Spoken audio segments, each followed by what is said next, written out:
এবং যদি আপনি কাজা আদায় করেন তাহলে তখন সুন্নত সহ পড়বেন নাকি সুন্নত বাদে শুধু ফরজ নামাজ পড়বেন? এই প্রশ্নটা আমাদেরকে সবচাইতে বেশি করা হয়।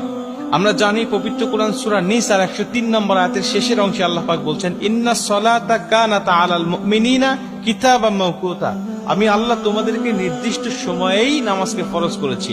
নামাজ নির্দিষ্ট সময়ে ফরজ, কিন্তু আপনি নির্দিষ্ট সময় যদি না পড়তে পারেন কোনো জরুরতের ক্ষেত্রে, তাহলে আপনি কি করবেন? যেমন আমরা জানি ফজরের নামাজটা কখন পড়তে হয়? সুবহে সাদিক থেকে সূর্য উদয় পর্যন্ত, এটুকু ফজরের নামাজের সময়। এর পরবর্তীতে পড়তে গেলে আপনার কাজা পড়তে হবে। আমরা জানি নবীজি সাল্লাল্লাহু আলাইহি ওয়াসাল্লাম বলেছেন, তিনটা সময়ে নামাজ পড়া আল্লাহ পাক হারাম করে দিয়েছেন। 1 নম্বরে সূর্য উদয়ের সময়, 2 নম্বরে সূর্য যখন একেবারে ঠিক মাথার উপরে থাকে, হেলে যতক্ষণ না যায়, এবং 3 নম্বরে সূর্য অস্ত যাওয়ার সময়। এই 3টা সময় নামাজ পড়া যায় না।